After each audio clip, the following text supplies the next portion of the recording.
अध्याय 16। ब्रह्मा जी का रुद्रदेव से सती का विवाह करने का अनुरोध, श्री विष्णु द्वारा अनुमोदन और श्री रुद्र की इसके लिए स्वीकृति। ब्रह्मा जी कहते हैं, श्री विष्णु आदि देवताओं द्वारा की हुई उस स्तुति को सुनकर सबकी उत्पत्ति के हेतुभूत भगवान शंकर बड़े प्रसन्न हुए। वह हंसने लगे। मुझ ब्रह्मा और विष्णु को अपनी अपनी पत्नी के साथ आया हुआ देख महादेव जी ने हम लोगों से यथोचित वार्तालाप किया और हमारी आगमन का कारण पूछा। रुद्र बोले, हे हरे, हे विधे तथा देवताओं और ऋषियों, आज निर्भय होकर यहां अपने आने का ठीक ठीक कारण बताओ। तुम लोग यहां किस लिए आए हो और कौन सा कार्य आ पड़ा है? मैं सब सुनना चाहता हूं। तुम्हारे द्वारा की गई स्तुति से मेरा मन बहुत प्रसन्न है। मुने, महादेव जी के इस प्रकार पूछने पर भगवान विष्णु की आज्ञा से मैंने वार्तालाप आरंभ किया। मुझ ब्रह्मा ने कहा, देवदेव, महादेव, करुणासागर, प्रभु, हम दोनों इन देवताओं और ऋषियों के साथ जिस उद्देश्य से यहां आए हैं उसे सुनिए। वृषभध्वज, विशेषतः आपके ही लिए हमारा यहां आगमन हुआ है, क्योंकि हम तीनों सारथी हैं। सृष्टि चक्र के संचालन रूप प्रयोजन की सिद्धि के लिए एक दूसरे के सहायक हैं। सहारथी को सदा परस्पर यथा योग्य सहयोग करना चाहिए, अन्यथा यह जगत टिक नहीं सकता। महेश्वर, कुछ ऐसे असुर उत्पन्न होंगे जो मेरे हाथ से मारे जाएंगे, कुछ भगवान विष्णु के और कुछ आपके हाथों नष्ट होंगे। महाप्रभु, कुछ असुर ऐसे होंगे जो आपके वीर्य से उत्पन्न हुए पुत्र के हाथ से ही मारे जा सकेंगे। प्रभु, कभी कोई विरले ही असुर ऐसे होंगे जो माया के हाथों द्वारा वध को प्राप्त होंगे। आप भगवान शंकर की कृपा से ही देवताओं को सदा उत्तम सुख प्राप्त होगा। घोर असुरों का विनाश करके आप जगत को सदा स्वास्थ्य एवं अभय प्रदान करेंगे, अथवा यह भी संभव है कि आपके हाथ से कोई भी असुर न मारे जाए, क्योंकि आप सदा योग युक्त रहते हुए राग द्वेष से रहित हैं तथा एकमात्र दया करने में ही लगे रहते हैं। यदि वे असुर भी आराधित हों, आपकी दया से अनुग्रहित होते रहें, तो सृष्टि और पालन का कार्य कैसे चल सकता है? अतः वृषभध्वज, आपको प्रतिदिन सृष्टि आदि के उपयुक्त कार्य करने के लिए उद्यत रहना चाहिए। यदि सृष्टि पालन और संहार रूप कर्म न करने हो, तब तो हमने माया से जो भिन्न भिन्न शरीर धारण किए हैं, उनकी कोई उपयोगिता अथवा औचित्य ही नहीं है। वास्तव में हम तीनों एक ही हैं, कार्य के भेद से भिन्न भिन्न देह धारण करके स्थित हैं। यदि कार्य भेद न सिद्ध हो, तब तो हमारे रूप भेद का कोई प्रयोजन ही नहीं है। देव, एक ही परमात्मा महेश्वर तीन स्वरूपों में अभिव्यक्त हुए हैं।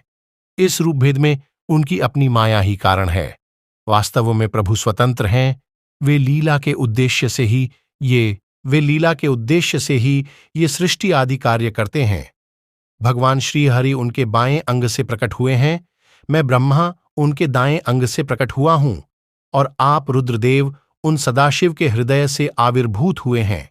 अतः आप ही शिव के पूर्ण रूप हैं। प्रभो, इस प्रकार अभिन्न रूप होते हुए भी हम तीन रूपों में प्रकट हैं।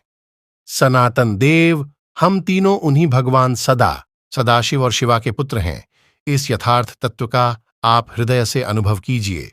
प्रभो, मैं और श्री विष्णु आपके आदेश से प्रसन्नतापूर्वक लोक की सृष्टि और पालन के कार्य कर रहे हैं तथा कार्य कारणवश सपत्नीक भी हो गए हैं। अतः आप भी विश्वहित के लिए तथा देवताओं को सुख पहुंचाने के लिए एक परम सुंदरी रमणी को अपनी पत्नी बनाने के लिए ग्रहण करें। महेश्वर, एक बात और है, उसे सुनिए। मुझे पहले के वृत्तांत का स्मरण हो आया है। पूर्व काल में आपने ही शिव रूप से जो बात हमारे सामने कही थी, वही इस समय सुना रहा हूं। आपने कहा था, ब्राह्मण, मेरा ऐसा ही उत्तम रूप तुम्हारे अंग विशेष ललाट से प्रकट होगा, जिसकी लोक में रुद्र नाम से प्रसिद्धि होगी। तुम ब्रह्मा सृष्टिकर्ता हो गए, श्री हरि जगत का पालन करने वाले हुए, और मैं सगुण रुद्र रूप होकर संहार करने वाला होऊंगा। एक स्त्री के साथ विवाह करके लोक के उत्तम कार्य की सिद्धि करूंगा। अपनी कही हुई इस बात को याद करके आप अपनी ही पूर्व प्रतिज्ञा को पूर्ण कीजिए। स्वामिन, आपका यह आदेश है कि मैं सृष्टि करूं, श्रीहरि पालन करें, और आप स्वयं संहार के हेतु बनकर प्रकट हों। सो आप साक्षात शिव ही संहारकर्ता के रूप में प्रकट हुए हैं। आपके बिना हम दोनों या अपना अपना कार्य करने में समर्थ नहीं हैं। अतः आप एक ऐसी कामिनी को स्वीकार करें जो लोकहित के कार्य में तत्पर रहे। शंभो, जैसे लक्ष्मी भगवान विष्णु की और सावित्री मेरी सहधर्मिणी हैं, उसी प्रकार आप इस समय अपनी जीवन सहचरी प्राणवल्लभा को ग्रहण करें। मेरी यह बात सुनकर लोकेश्वर महादेव जी के मुख पर मुस्कुराहट दौड़ गई। वे श्रीहरि के सामने मुझसे इस प्रकार बोले।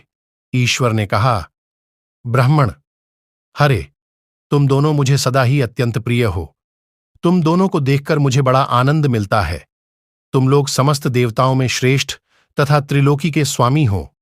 लोकहित के कार्य में मन लगाए रहने वाले तुम दोनों का वचन मेरी दृष्टि में अत्यंत गौरवपूर्ण है, किंतु सुरश्रेष्ठ गण, मेरे लिए विवाह करना उचित नहीं होगा, क्योंकि मैं तपस्या में संलग्न रहकर सदा संसार से विरक्त ही रहता है और योगी के रूप में मेरी प्रसिद्धि है। जो निवृत्ति के सुंदर मार्ग पर स्थित है, अपने आत्मा में ही रमण करता आनंद मानता है, निरंजन, माया से निर्लिप्त है, जिसका शरीर अवधूत है, जो ज्ञानी, आत्मदर्शी और कामना से शून्य है, जिसके मन में कोई विकार नहीं है, जो भोगों से दूर रहता है तथा जो सदा अपवित्र और अमंगल वेशधारी है, उसे संसार में कामिनी से क्या प्रयोजन है? यह इस समय मुझे बताओ तो सही। मुझे तो सदा केवल योग में लगे रहने पर ही आनंद आता है। ज्ञानहीन पुरुष ही योग को छोड़कर भोग को अधिक महत्व देता है। संसार में विवाह करना पराये बंधन में बंधना है। इसे बहुत बड़ा बंधन समझना चाहिए।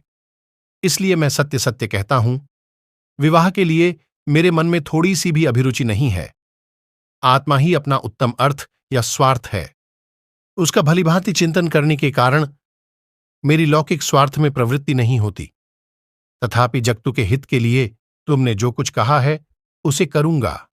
तुम्हारे वचन को गृष्ठ मानकर अथवा अपनी कही हुई बात को पूर्ण करने के लिए मैं अवश्य विवाह करूंगा, क्योंकि मैं सदा भक्तों के वश में रहता हूं। परंतु मैं जैसी नारी को प्रिय प्ली के रूप में ग्रहण करूंगा और जैसी शर्त के साथ करूंगा, उसे सुनो। हरे ब्राह्मण, मैं जो कुछ कहता हूं वह सर्वथा उचित ही है। जो नारी मेरे तेज को विभागपूर्वक ग्रहण कर सके, जो योगिनी तथा इच्छानुसार रूप धारण करने वाली हो, उसी को तुम पत्नी बनाने के लिए मुझे बताओ। जब मैं योग में तत्पर रहूं, तब उसे भी योगिनी बनकर रहना होगा, और जब मैं कामासक्त होऊं, तब उसे भी कामिनी के रूप में ही मेरे पास रहना होगा। वेदवेत्ता विद्वान जिन्हें अविनाशी बतलाते हैं, उन ज्योतिः स्वरूप सनातन शिव का मैं सदा चिंतन करता हूं और करता रहूंगा। ब्राह्मण, उन सदाशिव के चिंतन में जब मैं न लगा हूं, तभी उस भामिनी के साथ मैं समागम कर सकता हूं। जो मेरे शिव चिंतन में विघ्न डालने वाली होगी, वह जीवित नहीं रह सकती। उसे अपने जीवन से हाथ धोना पड़ेगा। तुम, विष्णु और मैं तीनों ही ब्रह्मस्वरूप शिव के अंशभूत हैं। अतः महाभागगण, हमारे लिए उनका निरंतर चिंतन करना ही उचित है। कमलासन, उनके चिंतन के लिए मैं बिना विवाह के भी रह लूंगा, किंतु उनका चिंतन छोड़कर विवाह नहीं करूंगा। अतः तुम मुझे ऐसी पत्नी प्रदान करो जो सदा मेरे कर्म के अनुकूल चल सके। ब्राह्मण, उसमें भी मेरी एक और शर्त है, उसे तुम सुनो। यदि उस स्त्री का मुझ पर और मेरे वचन पर अविश्वास होगा, तो मैं उसे त्याग दूंगा। उनकी यह बात सुनकर मैंने और श्रीहरि ने मंद मुस्कान के साथ मन ही मन में प्रसन्नता का अनुभव किया। फिर मैं विनम्र होकर बोला, नाथ, महेश्वर, प्रभो, मैं आपने जैसी नारी की खोज आरंभ की है, मैं वैसी ही स्त्री के विषय में मैं आपको प्रसन्नतापूर्वक कह रहा हूं। साक्षात सदाशिव की धर्मपत्नी जो उमा हैं, वे ही जगतु का कार्य सिद्ध करने के लिए भिन्न भिन्न रूप में प्रकट हुई हैं। प्रभो, सरस्वती और लक्ष्मी, ये दो रूप धारण करके वे पहले ही यहां आ चुकी हैं। इनमें लक्ष्मी तो श्री विष्णु की प्राणवल्लभा हो गई और सरस्वती मेरी। अब हमारे लिए वे तीसरा रूप धारण करके प्रकट हुई हैं। प्रभो, लोकहित में कार्य करने की इच्छा वाली देवी शिवा दक्षपुत्री के रूप में अवतीर्ण हुई हैं। उनका नाम सती है। सती ही ऐसी भार्या हो सकती हैं जो सदा आपके लिए हितकारिणी हो। देवेश, महातेजस्विनी सती आपके लिए, आपको पतिरूप में प्राप्त करने के लिए दृढ़तापूर्वक कठोर व्रत का पालन करती हुई तपस्या कर रही हैं। महेश्वर, आप उन्हें वर देने के लिए जाइए, कृपा कीजिए और बड़ी प्रसन्नता के साथ उन्हें उनकी तपस्या के अनुरूप वर देकर उनके साथ विवाह कीजिए। शंकर, भगवान विष्णु की, मेरी तथा इन संपूर्ण देवताओं की यही इच्छा है। आप अपनी शुभ दृष्टि से हमारी इस इच्छा को पूर्ण कीजिए, जिससे हम आदरपूर्वक इस उत्सव को देख सकें। ऐसा होने से तीनों लोकों में सुख देने वाला परम मंगल होगा और सबकी सारी चिंता मिट जाएगी, इसमें संशय नहीं है। तदंतर मेरी बात समाप्त होने पर लीला विग्रह धारण करने वाले भक्तवत्सल महेश्वर से अच्युत ने इसका समर्थन किया। तब भक्तवत्सल भगवान शंकर ने हंसकर कहा, ऐसा ही होगा।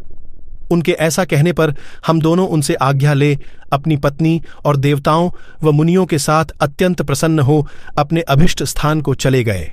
नमः शिवाय।